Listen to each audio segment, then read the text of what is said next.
Welcome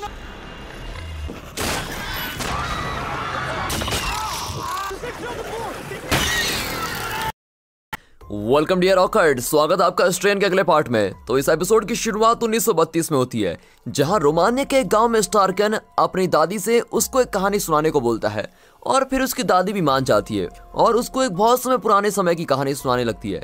वो एक Poland के दयालु रईस आदमी की बात करती है जिसका नाम जोसेफ सार्डू है।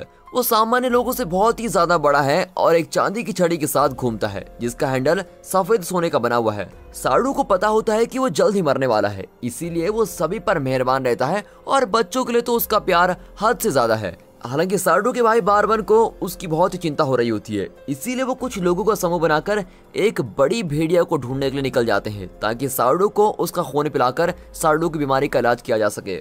अब वो सभी अपनी खोज के दौरान जंगल में पहुंच जाते हैं, जहां उनको बड़ा भेड़िया तो नहीं मिलता, लेकिन वहां उनको वैम्पायर्स का मास्टर मिल जाता है जो कि अपने असली प्राचीन रूप में है। वो एक फीकी और पतली चमड़ी वाला एक प्राचीन जानवर लग रहा है जिसकी पतली उंगलियां और टेढ़ी मेढ़ी चाल है।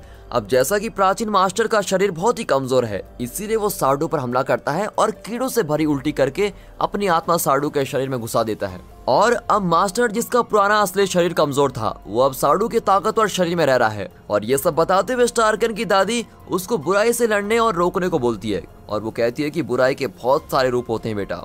अब दोबारा प्रेजेंट में दिखाते हैं। स्टार्कन वापस ट्रेबेकिया में सार्डू की छड़ी को लेकर पहुंच जाता है और मास्टर को मारने के लिए वो और प्लान बनाते रहते हैं। फिर वो आगे ये भी सोचते हैं कि हम पिछली बार मास्टर को क्यों नहीं हरा पाए और उन गलतियों का पता लगाने लगते हैं।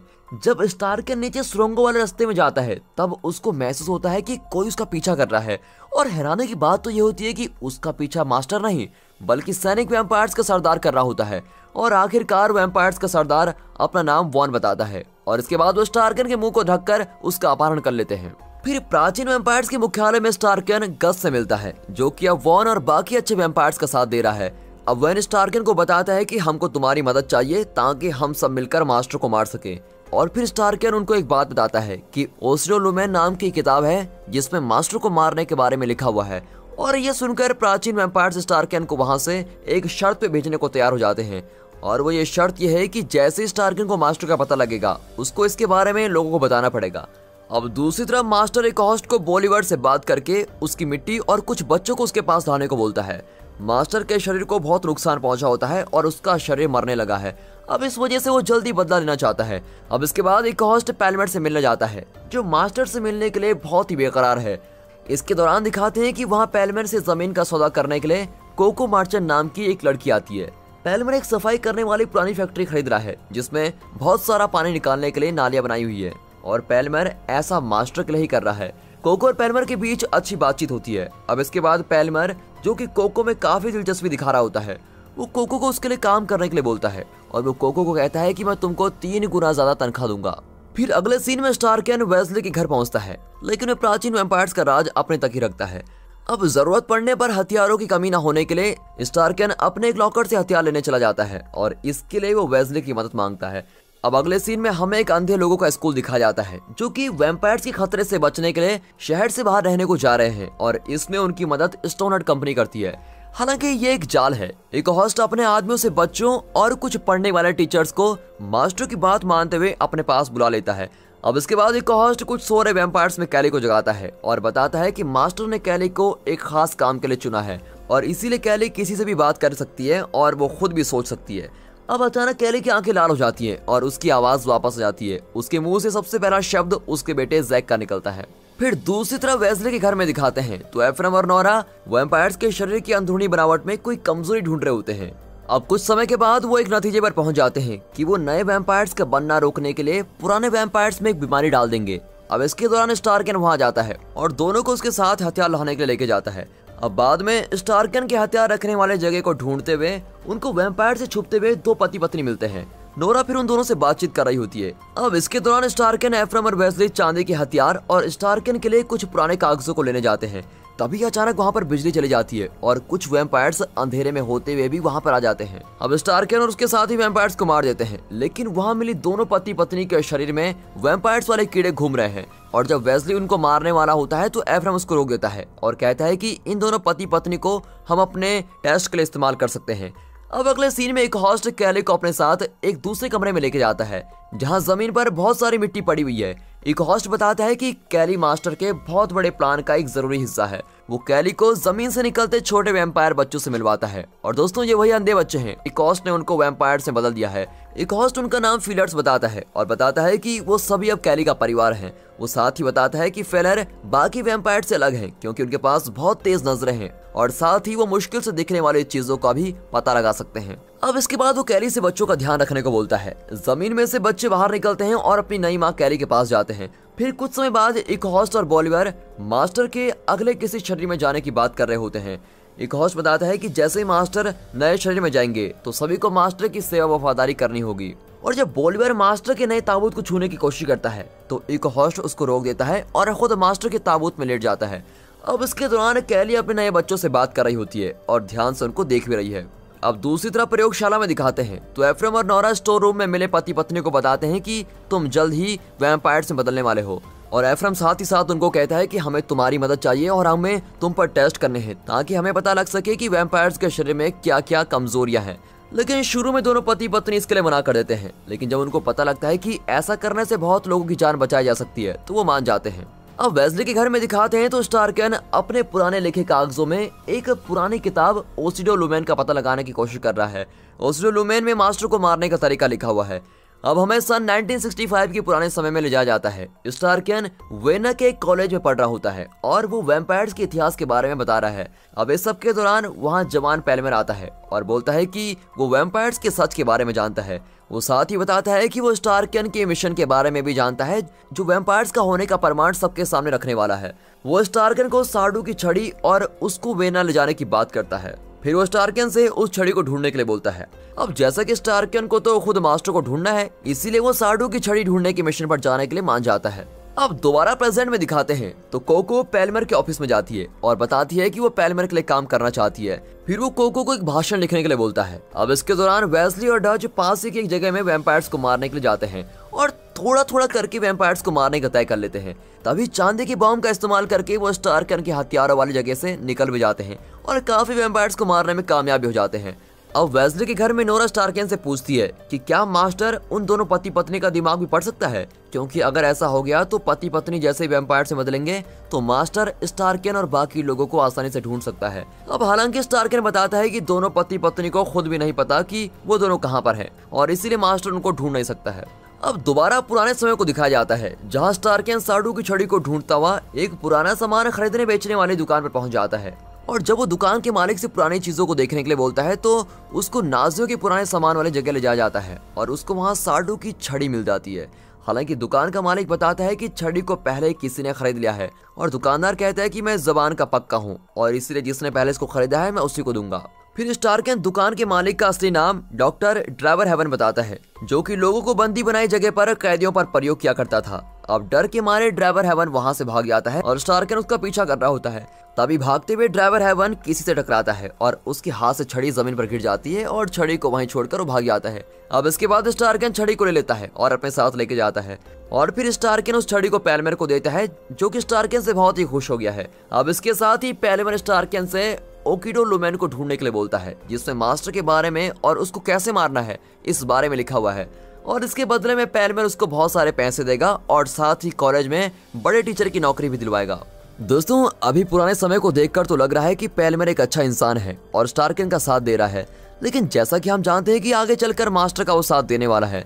तो दोस्तों वीडियो को पॉज करिए और सोचिए कि क्या पेलमर हमेशा से ही मास्टर का साथ देना चाहता था और स्टार्कन का फायदा उठा रहा था। दोस्तों क्या आप मेरी बात से सहमत हैं, और अगर नहीं तो पेलमर ऐसा क्यों कर रहा है? कमेंट सेक्शन में अपनी सोच के बारे में जरूर बताइएगा। अब दोबारा प्रेजेंट में दिखाते हैं तो नोरा और एफ्रेम वैम्पायर्स के बढ़ने को रोकने के लिए प्रयोगशाला में एक नई बीमारी बनाने की कोशिश कर रहे हैं। उनको पता लगता है कि जिस बीमारी के लिए वो काम कर रहे हैं वो किसी काम की नहीं है और उनका प्रयोग बेकार हो गया है। फिर जल्द ही वो एक नई बीमारी ढूंढ लेते हैं जो कि वैम्पायर्स के शरीर में से एमिनो एसिड नाम की एक जरूरी चीज को खींच लेती है। अब दूसरी तरफ पेलमर कोको का लिखा हुआ भाषण सुनाता है और जब सभी पेलमर के लिए तालियां बजा रहे होते हैं, उसकी तारीफ भी कर रहे होते हैं, तो पेलमर का सामना बहुत सालों बाद स्टार्कन से होता है, जो कि उसके सामने आकर खड़ा हो गया है।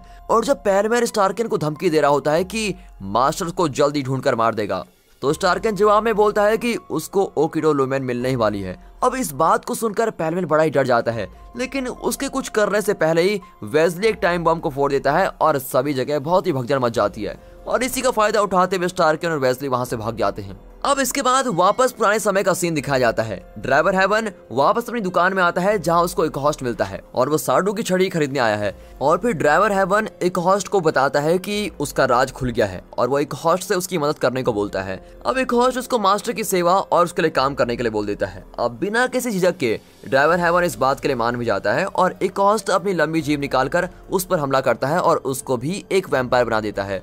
अब दोबारा प्रेजेंट में दिखाते हैं। आज एक हॉस्ट और नोरा वैम्पायर्स का एमिनो एसिड चूसने वाली बीमारी का प्रयोग पूरी तरह से वैम्पायर्स से बदल चुके पति पत्नी पर करने वाले हैं। अब इसके बाद हमें कैली का घर दिखाया जाता है जहां वो अपने वैम्पायर बच्चों के पास जैक का कोट लाती है और उनको सुंघा के जैक को ढूंढने के लिए बोल देती है। फिर दूसरी तरफ बोलिवर मैनहट्टन की गलियों से एक बैग को घसीटता हुआ ले जा रहा होता है और उसको पुलिस वाले रास्ते में रोक लेते हैं।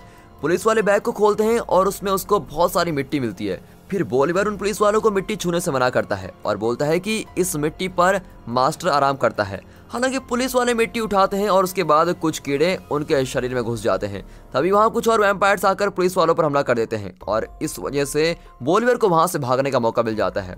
अब अगले सीन में नोरा और एफ्रेम बहुत ही निराश हो जाते हैं क्योंकि उन्होंने जो बीमारी बनाई थी उसकी वजह से दोनों पति पत्नी में से एक मर गई है। अब दूसरी तरफ जैक एक बस में भागकर अपनी मां को ढूंढने जाता है, लेकिन सही समय पर एफ्रेम वहां वेस्ली और डच के साथ पहुंच जाता है और जैक को रोक लेता है। जब एफ्रेम जैक को अपने साथ घर ले जाने लगता है तो डच एक पोस्टर देखती है जिससे उसको अपने दोस्त निकी के गुम हो जाने की बात का पता लगता है।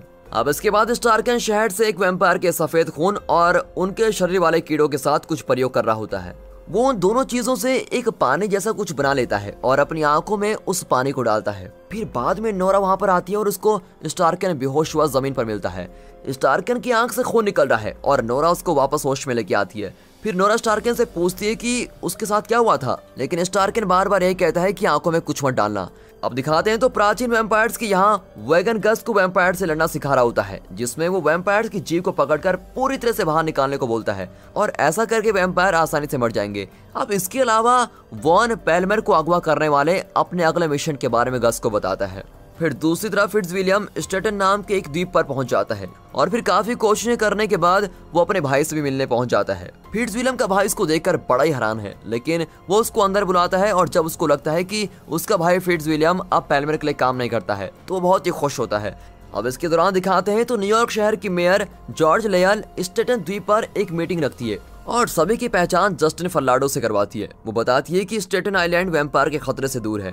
वो लोगों को हिम्मत और हौसला रखने के लिए प्रेरित करती है और ऐसा करने से लोग उनकी तारीफ करते हैं और इसीलिए फर्नांडो और लैल ये भाषण शहर के हर हिस्से में देने का ट्राई करते हैं। अब अगले सीन में एक हॉस्ट और बॉलिवर स्टोनहट कंपनी में पहुंच जाते हैं और मास्टर को ये बात पता चल गई थी कि स्टार्कन पेलमर के पास पहुंच गया था और ये बात उसको बिल्कुल पसंद नहीं आती है और इसीलिए मास्टर ने बॉलिवर को पेलमर का ध्यान रखने को बोला हुआ है। अब कोको उन लोगों की बातें सुन लेती है और बोलती है कि उसको वो दोनों अच्छे इंसान नहीं लग रहे हैं, लेकिन पेलमर कोको से बोलता है कि उसको इन सब मामलों से दूर रहना चाहिए। अब इसके बाद एफ्रेम जैक को अपने साथ प्रयोगशाला में लेके जाता है जहां एफ्रेम जैक को वैम्पायर्स दिखाकर उसको समझाने की कोशिश करता है कि उसकी माँ भी अब वैम्पायर में बदल चुकी है।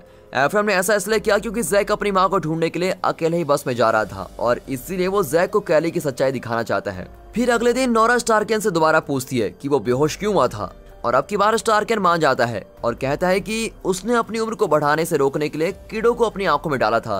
कीड़ों को सीधा शरीर में नहीं लिया जा सकता, लेकिन उनको आंखों में डालकर अपने शरीर को स्वस्थ बनाया जा सकता है। अब जैसा कि स्टार्कन की जिंदगी का मिशन सिर्फ मास्टर को मारना है, इसीलिए वो इस मिशन के खत्म होने से पहले बुढ़ापे से नहीं मरना चाहता। अब ये सब बताकर वो नोरा को इस बात को राज रखने के लिए बोलता है और नोरा भी इस बात के लिए मान जाती है।